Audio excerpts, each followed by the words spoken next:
त्रिनाथमेला नमामि देवदेवेशं त्रिनाथभक्तवत्सलं ब्रह्मा विष्णुमहेश्वर स्वरूप दृढमुत्तमं देवदेव त्रिनाथं ब्रह्मा विष्णुमहेश्वर त्रिशूलधारणे देव त्रिमूर्तये नमो नमः।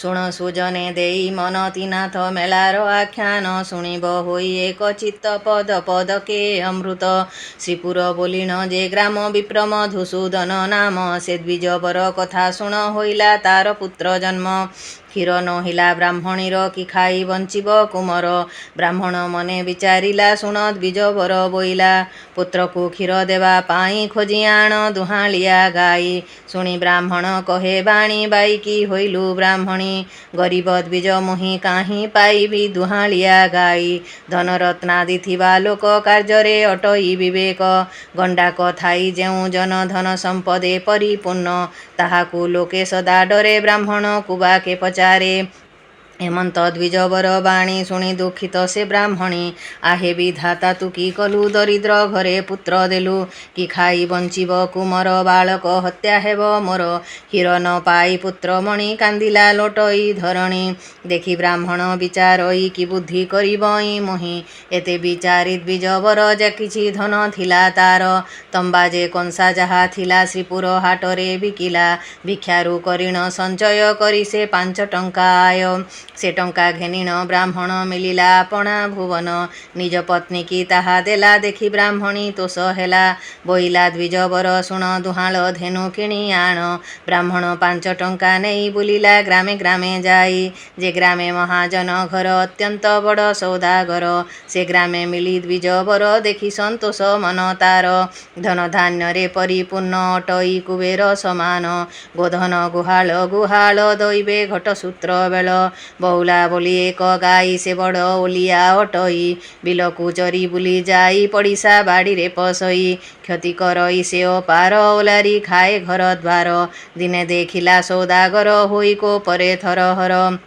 बोइला मुखयान चाही एणिकी बिकी देवी मुहि 50 टंका हेब एही एथिरे दरकार नाही एक्षणी ग्राहक पांती 5 टंका को बिकी दियंती एमंत समये ब्राह्मण बोइला महाजन शुण 50 टंका हेब तोर तहिरे नाही दरकार 5 टंका जे देवी मुहि गाई बाछुरी दियो तुहि ता शुणी बोले सौदागर बातुल तुहि द्विजबर 50 टंका गाई मोर नेबु तु 5 जे टंकार ता शुणी बोलई ब्राह्मण सत्यरे साधव तो नाम तो वाक्य तुहि रक्षा कर असत्य नुहे सौदागर एमंत ब्राह्मण बचने भावई सौदागर मने न जानी कहीदेली मुहि ब्राह्मण शुणुथिला तहि जेबे न देवी एही गाई आजु असत्य हेबी मुहि एमंते मने विचारिला ब्राह्मण हस्ते छुती देला ब्राह्मण टंका गणी देला गाई बाछुरी घेनी गला सेठारु द्विज चली गला अपना भुवने मिलिला देखिण ब्राह्मण आनंद मुखता पूर्णिमार चांद आनंद के पारिब कही पुत्र को क्षीर पान देई एमंत केते दिन गला पुत्र को क्षीर पियाइला दिवस शेष संध्या काले गाईटी हजिगला हेले तार पड़िसा बाड़ी घर खोजी न पाई द्विजबर मन दुखरे से चलिला से दिन रजनी पाहिला प्रभात उठी द्विजबर जष्टि खंडिए धरी कर एमंत केते दूर गला पथरे वृक्ष को देखिला से अटे बड़ बट वृक्ष सेठारे देखिला प्रत्यक्ष से बट वृक्ष कथा शुण सेठारे थांती 3 जन ब्रह्मा विष्णु जे महेश्वर बसिण छंती वृक्ष पर से स्थाने ब्राह्मण चलंती डाकिले प्रभु त्रयनाथे शुणी माहे द्विजबर किंपाई मन दुख तोर केणिकी करुछ गमन से कथा कह हे ब्राह्मण शुणी ब्राह्मण जोड़ी कर कहई बचन मधुर गरीब द्विज मु अटई भिक्षा मागिण दिन नेई धेनु गोटिए थिला मोर हजिला से केउ राज्यर आजि श्रीपुर हाट होई से हाटे खोजी बई जाई केबा चोराई नेई थिबो से हाटे विक्रय करिब एहेतु जाऊ अछि मुहि काहींकी डाकिल गोसाई बोलंती त्रिनाथ गोसाई हाट को जेबे जीवो तुहि किछि सौदा आंभ पाई आनिब द्विजबर तुहि ब्राह्मण बोलंती उत्तर किस से सौदा तुम्भर बोलंती त्रिनाथ गोसाई पैसा कर जे गंजाई पान सुपारी पाही कर माल पाए क जे पाहिर ଏହି ସଉଦା ଆମ୍ଭ ପାଇଁ ଆଣିବୁ ଦ୍ୱିଜବର, ତୁହି ସଉଦା ଏତକ ଆମ୍ଭର ମନରେ ରଖ ଦ୍ୱିଜବର। ତା ଶୁଣି ବ୍ରାହ୍ମଣ କହଇ ପଇସା କାହୁଁ ପାଇବଇଁ, ଗରିବ ଦ୍ୱିଜ ମୁଁ ଅଟଇ ଭିକ୍ଷା ମାଗିଣ ଦିନ ନେଇ। ତ୍ରିନାଥ ବୋଲନ୍ତି ଉତ୍ତର ଶୁଣରେ ତୁହି ଦ୍ୱିଜବର, ଦେଖ ଏ ଯେଉଁ ବେଣା ମୂଳ ପଇସା ଅଛି ତାର ତଲ। ଶୁଣିନ ସେ ବ୍ରାହ୍ମଣ ଗଲା ବେଣା ମୂଳକୁ ଉପାଡ଼ିଲା, ତିନି ପଇସା ତହୁଁ ପାଇ ଆହୁରି ବେଣା ଉପାଡ଼ଇ। ବୋଲନ୍ତି ତ୍ରିନାଥ ଗୋସାଇଁ ବ୍ରାହ୍ମଣ ହୋଇଲୁ କି ବାଇ, ଆଉ ପଇସା ତହିଁ ନାହିଁ ଯାହା ପାଇଲୁ ଥିଲା ତହିଁ। ଏମନ୍ତ ବଚନ ଶୁଣିଲା ବ୍ରାହ୍ମଣ ତହୁଁ ଚଳିଗଲା, ଥୋକାଏ ପଥ ଗଲା ବାହି ବ୍ରାହ୍ମଣ ମନେ ବିଚାରଇ। ବୃକ୍ଷ ମୂଳରେ ସେ ମେଲିଲା ହସ୍ତ ଯୋଡ଼ିଣ ଉଭା ହେଲା, ବ୍ରାହ୍ମଣ କହେ ଯୋଡ଼ି କର ମାଳପା ଆଣିବି କାହିଁର। ତ୍ରିନାଥ ବୋଲନ୍ତି ଉତ୍ତର ଆଣିବୁ ତୋର ଗାମୁଛାର, ତୁମେ ଜଗତ ସାର ଅଟ ମୋଟାରେ କରୁଛ କପଟ। ତ୍ରିନାଥ ବୋଲନ୍ତି ଉତ୍ତର କପଟ ନାହିଁ ତୋହ ଠାର, ଆମ୍ଭର ନାମ ଧରି ତୁହି ଆଣିବୁ ଲୁଗାରେ ପୁରାଇ। ମେଲାଣି ମାଗି ଦ୍ୱିଜବର ସେଠାରୁ ହୋଇଲା ବାହାର, ଆନନ୍ଦେ ବିପ୍ର ଚଲିଗଲା ତ୍ରିପୁର ହାଟରେ ମିଳିଲା। ଗୋରୁ ହାଟରେ ସେ ମିଳିଲା କିଛି ସନ୍ଦେଶ ନ ପାଇଲା, କିଣିଲା ସେ ପାନ ସୁପାରି ଖଞ୍ଜାଇ ସଉଦା ସେ ସାରି। ତେଲ ହାଟକୁ ଚଲିଗଲା ତେଲିକି ତେଲ ସେ ମାଗିଲା, ଗାମୁଛା ପାତି ଦ୍ୱିଜବର ତେଲ ମାଗିଲା ପାହି କର। ସମସ୍ତେ ନାହିଁ ନାହିଁ କଲେ ଦ୍ୱିଜ ଯେ ମନେ ଦୁଃଖ କଲେ, ସେଠାରୁ ଚଲିଣ ସେ ଗଲା ବୁଢ଼ା ତେଲିକି ପଚାରିଲା। ବୁଢ଼ା ଯେ ବୋଲଇ ଗୋସାଇଁ କେତେ ମାଳପା ନେବୁ ତୁହି, ବ୍ରାହ୍ମଣ ବୋଇଲା ଉତ୍ତର ମାଳପା ନେବି ପାହି କର। ତେଲି ଯେ ତେଲ ମାପ କଲା ବ୍ରାହ୍ମଣ ଗାମୁଛା ପାତିଲା, ତେଲି ଯେ ମନେ ବିଚାରଇ ବାତୁଳ ବିପ୍ର ଏ ଅଟଇ। ଏହାକୁ ଭଣ୍ଡାଇଣ ଦେବି ପଇସା ଗୋଟି ମୁହିଁ ନେବି, ନଳକୁ ତଳ ମୁଖ କରି ତେଲ ମାପଇ ଯତ୍ନ କରି। ଗାମୁଛା କାନିକି ପାତିଲା ତା ଘେନି ବିପ୍ର ଚଲିଗଲା। ତେଲି ଯେ ବସିଥିଲା ହାଟେ ଦେଖିଲା ତେଲ ନାହିଁ ମୋଟେ, ସେ କ୍ଷଣି ତେଲ କାହିଁ ଗଲା ଯେ ଭାଣ୍ଡ ପୂର୍ଣ୍ଣ ହୋଇଥିଲା। ତା ଦେଖି ତେଲି ମୋହ ଯାଇ ଅଜ୍ଞାନେ ଭୂମିରେ ଲୋଟଇ, ଦେଖିଣ ସମସ୍ତେ ଧାଇଁଲେ ବୁଢ଼ାକୁ ତୋଲିଣ ଧଇଲେ। ବୁଢ଼ାର ମୁଖେ ଜଳ ସିଞ୍ଚି ସଚେତ କରିଣ ବସାନ୍ତି, ବୁଢ଼ା ବୋଇଲା କ୍ରୋଧ ହୋଇ କି ବୁଦ୍ଧି କରିବଇଁ ମୁହିଁ। କାହୁଁ ସେ ବ୍ରାହ୍ମଣ ଅଇଲା ତେଲ ନ ଲିଏ କିଣି ନେଲା, ଏକ୍ଷଣି ଗଲା ସେ ପଲାଇ ଦେଖିଲା ଭାଣ୍ଡେ ତେଲ ନାହିଁ। ଆମ୍ଭଙ୍କୁ ତେଲ ମାଗୁଥିଲା ନାହିଁ କଲୁ ସେ ଫେରିଗଲା। ଏମନ୍ତେ ସମସ୍ତେ ଧାଇଁଲେ ବ୍ରାହ୍ମଣ ପାଶରେ ମିଳିଲେ, ସମସ୍ତେ ବୋଲନ୍ତି ଉତ୍ତର ଶୁଣି ମା ହେ ଦ୍ୱିଜବର। ତେଲ ଯେ ଆଣିଛ ଗୋସାଇଁ ସେ ତେଲ ଅଛି ଉଣା ହୋଇ, ଦେବୁ ଯେ ଭରଣା କରିଣ ଘେନିଣ ଚଳ ହେ ବ୍ରାହ୍ମଣ। ଶୁଣି ବ୍ରାହ୍ମଣ ଚଲିଗଲା ହାଟ ମଧ୍ୟରେ ସେ ମିଳିଲା, ମୋଟାର ତେଲ ଦେଲା ଢାଳି ତକ୍ଷଣେ ପଡ଼ିଲା ଉଛୁଳି। ଦେଖିଣ ତେଲି ଯେ ଆନନ୍ଦ ମୁଖ ତା ପୂର୍ଣ୍ଣିମାର ଚାନ୍ଦ, ନଳକୁ ଠିକରେ ସେ ଧରି ତେଲ ମାପଇ ଯତ୍ନ କରି।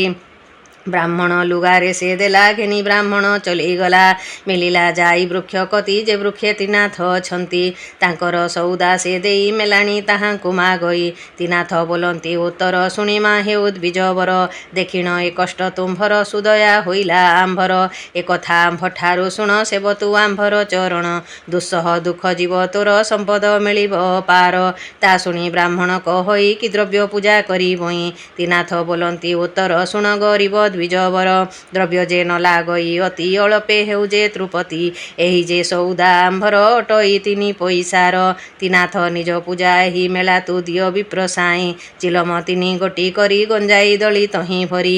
ଅଗ୍ନି ଯେ ଲଗାଇ ତହିଁରେ ଥୋଇବ ଯତନ ପ୍ରକାରେ, ପ୍ରଦୀପ ତିନି ଗୋଟି କରି ମାଳପା ସହିତ ବତି ଭରି।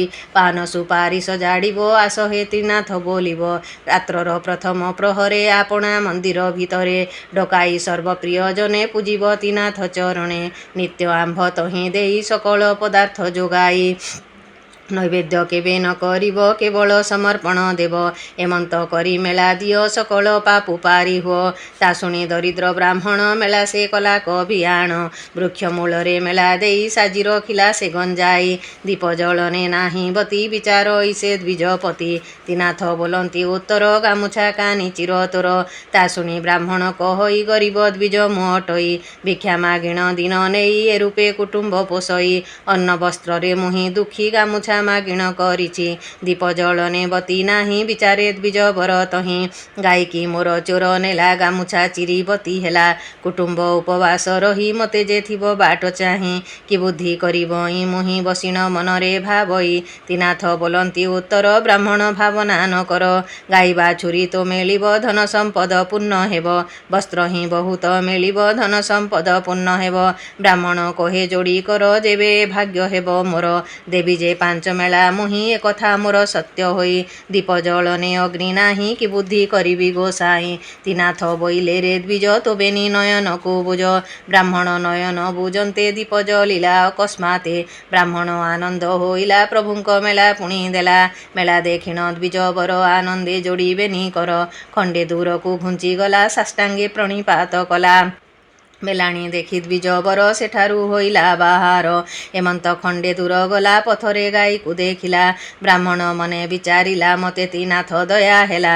ଗାଇବା ଛୁରୀ ସଙ୍ଗେ ନେଇ ଗୃହରେ ମିଳିଲା କଯାଇଁ। ଦେଖିଲା ପୂର୍ବ ଗୃହମାନ ଧନ ସମ୍ପଦେ ପରିପୂର୍ଣ୍ଣ। ଦେଖିଣ ଆନନ୍ଦ ହୋଇଲା ପ୍ରଭୁଙ୍କ ମେଳା ପୁଣି ଦେଲା।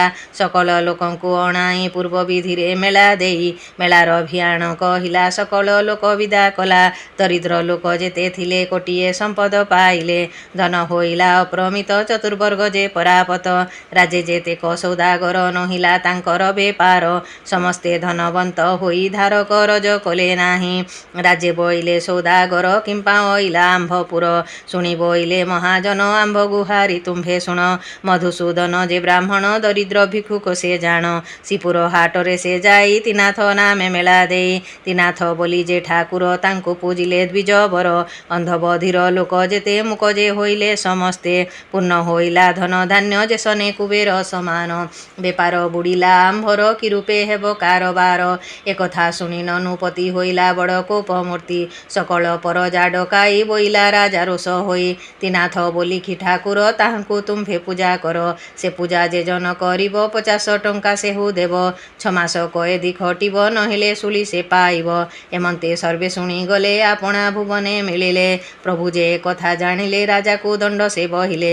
ରାଜାର ବଡ଼ ପୁତ୍ର ଜାଣ ତାହାର ହୋଇଲା ମରଣ। ତ୍ରିନାଥ ମେଳା ନିନ୍ଦା କଲା ତାହାର ବଡ଼ ପୁତ୍ର ମଲା। ରାଜାର ନରେ ଚହଳ ଶୁଭଇ ମୁଖରାବ ଗୋଳ। ଜନ ପରଜା ଯେତେ ଥିଲେ ସମସ୍ତେ ଶୁଣିନ ଧାଇଁଲେ। କେବଲେ ଦଇବର କୃତ୍ୟ କେବଲେ ମଲା ରାଜସୁତ। ପୁତ୍ର ବଦନ ଚାହିଁ କରି ବସି କାନ୍ଦଇ ଦଣ୍ଡଧାରୀ। ସେ କଥା ଶୁଣି ମହାଦେଇ କାନ୍ଦଇ ମୁଣ୍ଡ କୋଡ଼ି ହୋଇ। ଶୁଣିଣ ପାତ୍ର ମନ୍ତ୍ରୀଗଣ ସମସ୍ତେ କରନ୍ତି ରୋଦନ। ତଦନ୍ତେ ରୋଦନ ଛାଡ଼ିଣ ଡାକଇ ସବୁ ବନ୍ଧୁଗଣ। ପୁତ୍ରକୁ ଶ୍ମଶାନକୁ ନେଲେ ଦାହ କରିବା ବିଚାରିଲେ। ସ୍ୱର୍ଣ୍ଣଭଦ୍ରାର ନଦୀ ତଟ ଘେନି ଚଳିଲେ ରାଜଥାଟ। ପୁତ୍ରକୁ ରଖିଣ ସେଠାର କରନ୍ତି ଅଗ୍ନିର ବିଚାର। ତା ଦେଖି ପ୍ରଭୁ ଦୟା ତ୍ରୟନାଥ ବିଚାରି ଆପଣାର ଚିତ୍ତ। ବଞ୍ଚାଇ ଦେବା ରାଜସୁତ ଆମ୍ବର ନାମ ହେବ ଖ୍ୟାତ। ଏମନ୍ତେ ବ୍ରାହ୍ମଣ ବେଶେଣ ଆସି ମିଳିଲେ 3 ଜଣ। 3 ବ୍ରାହ୍ମଣ ରୂପ ହୋଇ ମିଳିଲେ ତ୍ରିନାଥ ଗୋସାଇଁ।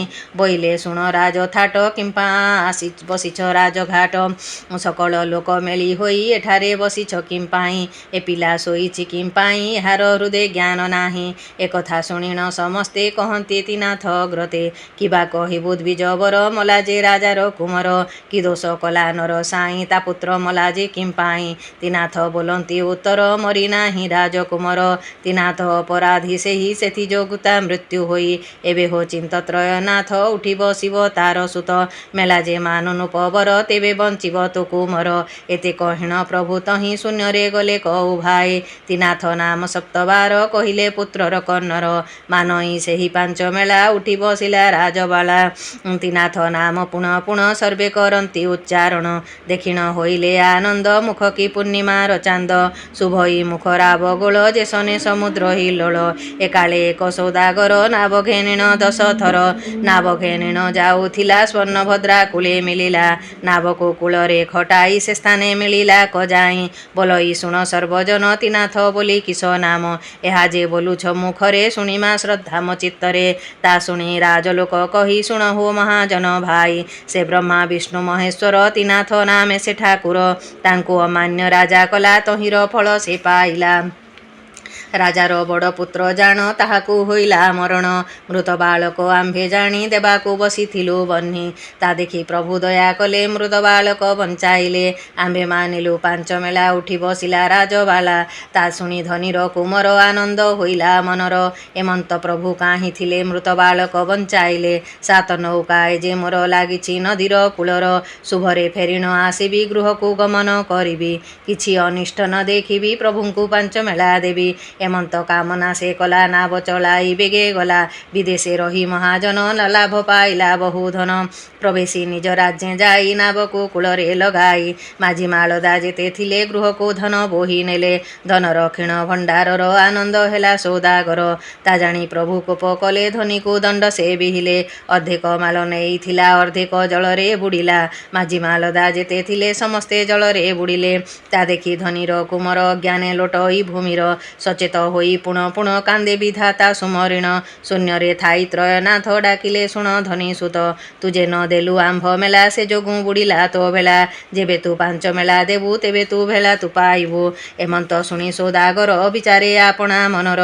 ପୂର୍ବେ କାମନା କରିଥିଲି ପ୍ରଭୁଙ୍କ ମେଳା ପାସୋରିଲି। ସକଳ କର୍ମ କରି ଦୂର ପୂଜିବି ତ୍ରିନାଥ ପୟର। ଏମନ୍ତ କାମନା ସେ କଲା ମେଳା ବିଧାନ ଭିଆଇଲା। ସକଳ ଲୋକଙ୍କୁ ଅନାଇ ପ୍ରଭୁଙ୍କ ମେଳା ସେ ଭିଆଏ। ମେଳା ଦେଇଣ ସୌଦାଗର ଆନନ୍ଦେ ଯୋଡ଼ିବେନି କର। ନାବ ଜଳରେ ବୁଡ଼ିଥିଲା ତକ୍ଷଣେ ବାହାର ହୋଇଲା। ଦେଖିଣ ଧନୀ ଯେ ଆନନ୍ଦ ମୁଖ ତା ପୂର୍ଣ୍ଣିମାର ଚାନ୍ଦ। ମାଝି ମାଳଦା ଯେତେ ଥିଲେ ଗୃହକୁ ଧନ ବୋହି ନେଲେ। ଏମନ୍ତେ ଧନୀର କୁମର ମିଳିଲା ଆପଣା ମନ୍ଦିର। ସେଦିନ ଧନୀର କୁମର ଡକାଇ ବନ୍ଧୁ ସହୋଦର। ପାନ ଗୁଆ ଗଞ୍ଜାଇ ତେଲ ଧନୀ ସକଳ କଲା ଠୁଲ। ଏମନ୍ତେ ମେଳା ବିଧି ଦେଇ ସାଷ୍ଟାଙ୍ଗେ ଦଣ୍ଡବତ ହୋଇ। ରାଜ୍ୟରେ ଦେଲାକ ଘୋଷଣ ଦେଖି ଅଇଲେ ସର୍ବଜନ। ଏମନ୍ତେ ଜଣେ ଅନ୍ଧ ତହିଁ ଡାକଇ ଆରେ ଭାଇ ଭାଇ। ତୁମ୍ଭେ କେ ତୁମ୍ଭ କିସ ନାମ ହସି ବୋଲନ୍ତି ସର୍ବଜନ। ଆମ୍ଭେ ଯାଉଛୁ ସର୍ବଜନ ତ୍ରିନାଥ ମେଳା ଦରଶନ। ତା ଶୁଣି ସେ ଅନ୍ଧ ବୋଲଇ ମୋହର ପୁଣି ଚକ୍ଷୁ ନାହିଁ। ତୁମ୍ଭେ ତ ଦେଖିବ ଚକ୍ଷୁରେ ମୁଁ ପାପୀ ଦେଖିବି କାହିଁରେ। ସର୍ବେ କହନ୍ତି ଅନ୍ଧ ଶୁଣ ଚିନ୍ତତୁ ତ୍ରିନାଥ ଚରଣ।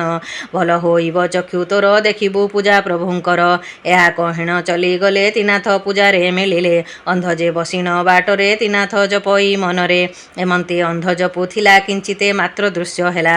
ତହୁଁ ସେ ଅଣ୍ଡାଳି ଅଣ୍ଡାଳି ଖଣ୍ଡେ ଦୂରକୁ ଗଲା ଚଳି। ଏମନ୍ତେ ଏକ ଛୋଟା ତହିଁ ବାଟରେ ବସିଣ ଅଛଇ। ସେଠାରେ ଅନ୍ଧ ଯେ ମିଳିଲା ଛୋଟା ଦେଖିଣ ପଚାରିଲା। ସ୍ୱଭାବେ ଅଟୁ ଅନ୍ଧ ତୁହିଁ କାହିଁକି ଯାଉ କଷ୍ଟ ପାଇ। ଅନ୍ଧ ବୋଲଇ ଶୁଣ ଭାଇ ମେଳା ଦେଖିଣ ଯିବି ମୁହିଁ। ଛୋଟା ବୋଲଇ ଶୁଣ ଭାଇ ମତେ ପ୍ରଭୁଙ୍କ ଦୟା ନାହିଁ। ହସ୍ତ ପାଦ ଯେ ନାହିଁ ମୋର ଚାଲିବି କେବଣ ପ୍ରକାର। ପାଦ ଯେ ତୋହର ଅଛଇ ଅଣ୍ଡାଳି ଚାଲିଯିବୁ ତୁହିଁ। ଅନ୍ଧ ବୋଲଇ ଶୁଣ ଭାଇ ତ୍ରିନାଥ ମେଳା ଜପ ତୁହିଁ। ଭଲ ହୋଇବ ଗୋଡ଼ ହାତ ଏକ୍ଷଣି ହୋଇ ଯିବା ସାଥ। ସ୍ୱଭାବେ ଅନ୍ଧ ଥିଲି ମୁହିଁ କିଛି ହିଁ ଦିଶୁଥିଲା ନାହିଁ। ଜପିଲି ତ୍ରିନାଥଙ୍କ ନାମ କିଞ୍ଚିତେ ଦୃଶ୍ୟ ହେଲା ଜାଣ। ଏହେତୁ ଚିନ୍ତତୁ ତ୍ରିନାଥ ଖଣ୍ଡିବେ ତୋହର ଦୁରିତ। ତ୍ରିନାଥ ତ୍ରିନାଥ ତ୍ରିନାଥ ଛୋଟା ଭାବଇ ହୃଦଗତ। ଛୋଟା ବୋଲଇ ଅନ୍ଧ ଭାଇ କଥାଏ କହିବଇ ମୁହିଁ। ଗୋଡ଼ ଯେ ଅଛଇ ତୋହର ମୁଁ ପାପୀ ଚାଲିବି କାହିଁର। ମତେ ତୁ ବସାଅ କାନ୍ଧର ଅଣ୍ଡାଳି ଚାଲ ଧୀର ଧୀର। ମୁଁ ଯେ କଢ଼ାଇ ନେବି ପଥ ନିଶ୍ଚିନ୍ତ ଚାଲ ହୋ ସଙ୍ଗାତ। ଥୋକାଏ ପଥ ଯହୁଁ ଯାଇ ବସିଲେ ବାଟ ଶ୍ରମ ପାଇ। ଅନ୍ଧ ବୋଲଇ ହେ ସଙ୍ଗାତେ ସବୁ ତ ଦିଶିଲାଣି ମତେ। ଛୋଟା ବୋଲଇ ଆରେ ଭାଇ ଏବେ ତ ଚାଲି ଯିବି ମୁହିଁ। ଅନ୍ଧ ଛୋଟା ଯେ ଚଲିଗଲେ ତ୍ରିନାଥ ମେଳାରେ ମିଳିଲେ। ଏମନ୍ତ ଏକ ଯେ ବୈଷ୍ଣବ ନିତ୍ୟ ଆସଇ ମେଳା ଠାବ। ମେଳା ନ ସରୁ ସେହି ଯାଇ ଆପଣା ଗୃହରେ ମିଳଇ। ଏମନ୍ତ କରେ ପ୍ରତିଦିନ ମେଳା ନ ସରୁ ଯାଏ ପୁଣ। ସକଳେ ମେଳା ପୂର୍ଣ୍ଣ କରି ନିଜ ମନ୍ଦିରେ ଯାନ୍ତି ଚଲି। ସମସ୍ତେ ବିଚାର କରନ୍ତି ବୈଷ୍ଣବ କିମ୍ପା ଆଗ ଯାନ୍ତି। ତାହାଙ୍କୁ ଆଜ ଏ ମେଳାରେ ବସାଇ ନ ଦେବା ସଭାରେ। ସମସ୍ତେ ଏକମୁଖ ହୋଇ ବୈଷ୍ଣବ ମୁଖ ଚାହିଁ କହି। ମେଳା ନ ସରୁ ଯାଉ ତୁହିଁ ତୋତେ ମେଳାକୁ ମନା ହୋଇ। ମେଳା ନ ସରୁ ନ ଯିବଇଁ ଏ କଥା ସତ୍ୟ ମୋ ଅଟଇ। ଯେବେ ଆସିବେ ଗୁରୁ ମୋର ତେବେ ନ ଯିବି ପୁନର୍ବାର। ଦଇବ ଗୁରୁ ସେ ଦିନର ଆସି ମିଳିଲେ ତାର ଘର। ଗୁରୁ ନ ପାଇ ବୈଷ୍ଣବକୁ ପଚାରେ ବୈଷ୍ଣବ ମାତାକୁ। ତା ମାତା ବୋଲନ୍ତି ଉତ୍ତର ପୁତ୍ର ଯାଇଛି ମେଳା ଠାର। ସାଧୁ ଯେ ବୋଲୁଛନ୍ତି ତହିଁ କେବଳ ମେଳା ଯେ ଅଟଇ। ବୁଢ଼ୀ ଯେ କହନ୍ତି ବୁଝାଇ ତ୍ରିନାଥ ମେଳା ସେ ଅଟଇ। ପାନ ସୁପାରି ଯେ ଗଞ୍ଜାଇ ମାଳପା ଦୀପ ତହିଁ ଥୋଇ। କେବଳ ସମର୍ପଣ ହୋଇ ତାଙ୍କର ନିଜ ପୂଜାହି। ତା ଶୁଣି ସାଧୁ ଚଲିଗଲେ ତ୍ରିନାଥ ମେଳାରେ ମିଶିଲେ। ଦେଖନ୍ତି ସର୍ବଲୋକମାନେ ପୂଜନ୍ତି ତ୍ରିନାଥ ଚରଣେ। ଦେଖିଣ ସାଧୁ କୋପ କଲେ ବହୁତ ଗାଲି ତାଙ୍କୁ ଦେଲେ। ମେଳା ସ୍ଥାନ ଭାଙ୍ଗି ଦେଇ ଗୋଡ଼ରେ ଦେଲେ ଫୋପଡ଼ାଇ। ବୈଷ୍ଣବକୁ ସାଧୁ ଚାହିଁ ବହୁତ ଗାଲି ତାଙ୍କୁ ଦେଇ ଶିଷ୍ୟକୁ ସଙ୍ଗତରେ ନେଲେ ସେଠାରୁ ସାଧୁ ଚଲିଗଲେ। ଥୋକାଏ ପଥ ବହି ଯାନ୍ତେ ମେଘ ଯେ ବରସିଲା ପଥେ। ଘୋର ଅନ୍ଧାର ହୋଇଗଲା ଚାଲିବା ପଥ ନ ଦିଶିଲା। ପବନ ବହେ ଅଣଚାଶ ନ ଦିଶେ ଗ୍ରାମ୍ୟନଗର ଦେଶ। ମେଘର ଗଭୀର ଗର୍ଜନ ବିଜୁଳି ତେଜ ଘନ ଘନ। ଗୁରୁ ଶିଷ୍ୟ ଯେ ଦୁହେଁ ତହିଁ ବହୁତ ଅବସ୍ଥା ଯେ ପାଇ ନ ପାଇ ବୈଷ୍ଣବର ଘର ବଣା ହୋଇଲା ସେ ବାଟର। ବୈଷ୍ଣବ ଘର ନ ପାଇଣ ସାଧୁ ତା ଘରେ ପହଞ୍ଚିଣ। ଚାହିଁଲେ ସାଧୁର ମନ୍ଦିରେ ତା ମାତା କାନ୍ଦୁଛି ଦୁଆରେ। ସାଧୁ ହୋଇଲେ ଆଚମ୍ବିତ ମରିଛି ତାର ଭାର୍ଯ୍ୟା ସୁତ। ତହୁଁ ସେ ମୂର୍ଚ୍ଛାଗତ ହେଲେ ବୈଷ୍ଣବ ତୁଲିଣ ଧଇଲେ। ସଚେତ କଡ଼ିଣ ବସାଇ ମୁଖେ ସିଞ୍ଚିଲା ଜଳ ନେଇ।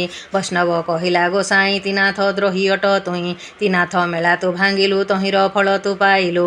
ଏବେ ତୁ ଏକଚିତ୍ତ ହୋଇ ତ୍ରିନାଥ ପୂଜା ଦିଅ ତୁହି। ବଞ୍ଚିବେ ତୋର ଭାର୍ଯ୍ୟା ସୁତ ସପତ୍ନୀ ଆଦି ହିଁ ସମସ୍ତ। ବୈଷ୍ଣବ ମୁଖୁ ଏହା ଶୁଣି ମାନିଲା ପାଞ୍ଚ ମେଲା ପୁଣି। ଉଠି ବସିଲା ତାର ସୁତ ସପତ୍ନୀ ଆଦି ହିଁ ସମସ୍ତ। ସାଧୁ ଯେ ମନେ ବିଚାରଇ ଅପରାଧ ମୁହିଁ ଯେ କଲଇଁ। ତ୍ରିନାଥ ମେଳା ମୁଁ ଭାଙ୍ଗିଲି ତହିଁର ଫଳ ମୁଁ ପାଇଲି। ମୁଁ ମୂଢ଼ ଧର୍ମୀ ଆମର ମହିମା ନ ଜାଣେ ପ୍ରଭୁର। ମେଳାର ଯେତେ ବିଧିମାନ ସମସ୍ତ କଲା କଭିଆଣ। ଆନନ୍ଦେ ମେଳା ସମର୍ପିଲା ପ୍ରଭୁଙ୍କୁ ନମସ୍କାର କଲା। ମାଳପା ଜଲିଣ ସରିଲା ପ୍ରଭୁଙ୍କ ମେଳା ପୂର୍ଣ୍ଣ ହେଲା। ପାନ ସୁପାରି ଯେ ଗଞ୍ଜାଇ ସମସ୍ତେ ବାଣ୍ଟିଣ ଯେ ଖାଇ। ଏ ଗୀତ ଯେ ଜନ ଶୁଣିବେ ଅନ୍ଧ କୁଷ୍ଠରୁ ମୁକ୍ତ ହେବେ। ଅପୁତ୍ରୀ ପୁତ୍ରୀ ଯେ ପାଆନ୍ତି ଶ୍ରଦ୍ଧାରେ ଯେବେ ସେ ଶୁଣନ୍ତି। ପୁରୁଷ ଯେ ଜନ ଶୁଣିବେ ଅନ୍ନ ବସ୍ତ୍ରରେ ସୁଖୀ ହେବେ। ହାସ୍ୟ ଯେ ଏହାକୁ କରିବ ଅନ୍ଧ ବଧିର ସେ ହୋଇବ। ପୂଜାଙ୍କୁ ତାଙ୍କ ଦ୍ରବ୍ୟମାନ ଆଣି କରିବ ସମର୍ପଣ। ସେ ବ୍ରହ୍ମା ବିଷ୍ଣୁ ମହେଶ୍ୱର ତାଙ୍କ ଚରଣେ ନମସ୍କାର। ତିନିକି ତିନି ଠାବ କରି ଅଗ୍ରେ ପୂଜିବ ନର ହରି। ଗନ୍ଧ ଚନ୍ଦନ ପୁଷ୍ପ ଆଣି ତୋଷିବ ଜଣେ ଜଣେ ପୁଣି। ନୈବେଦ୍ୟ ସମର୍ପଣ ଦେବ ଯେ ଯାହା ସୁଖ ମନାସିବ। ଆସ୍ଥାନ ତହିଁର ଉପରେ ଗଣେଶ ରହିବେ ବାମରେ। ତିନିବତୀ ଯେ ଲଗାଇବ ଆସହେ ତ୍ରିନାଥ ବୋଲିବ। ସବୁ ଯେ ଆପଣେ କରିବ ତ୍ରିନାଥ ଚରଣେ ପଡ଼ିବ। ସମସ୍ତେ ଏକ ମନେ ବସି କଥା ଶୁଣିଣ ହେବ ତୋଷି। ପ୍ରସାଦ ବାଣ୍ଟିଣ ଖାଇବ ଅଳ୍ପ ବହୁତ ନ କହିବ। ଏ ଗୀତ ହୋଇଲା ସମ୍ପୂର୍ଣ୍ଣ ତ୍ରିନାଥ ବୋଲ ସର୍ବଜନ। ତ୍ରିନାଥ ମହାପ୍ରଭୁଙ୍କ ଭଜନ। ତ୍ରିନାଥ ହେ ଅନାଥ ଜନଙ୍କ ନାଥ। ଦିନହୀନ କି ବର୍ଣ୍ଣିବେ ମହିମା ଅନନ୍ତ। ବ୍ରହ୍ମା ବିଷ୍ଣୁ ମହେଶ୍ୱର ତ୍ରିନାଥ ନାମେ ପ୍ରଚାର। ଯାହା ନାମେ ବିପ୍ରବର ପୂର୍ଣ୍ଣ ମନୋରଥ। ଧରିଣ ଯାହାର ନାମ ଅନ୍ଧ ପାଏ ଚକ୍ଷୁଦାନ। ଛୋଟା ପାଦ ପାଇଁ ପୁଣି ହୋଇଲା ମୁକତା। ଉଦ୍ଧାର ହୋଇଲା ଯଥାର୍ଥ। ନିନ୍ଦନ୍ତେ ବୈଷ୍ଣବେ ଗୁରୁବଂଶ ନାଶ ସମ୍ବଳରୁ ହୋଇବା ଦେଖି। ଭଜିଲା ତ୍ରିନାଥ ତ୍ରିନାଥ ଭାବେ ଦୀନ ବଳରାମ। ଭଜ ତ୍ରିନାଥ ଚରଣ ଧ୍ୟାନରେ ହଟିବ ଯମ ମିଳିବ ସୁପଥ।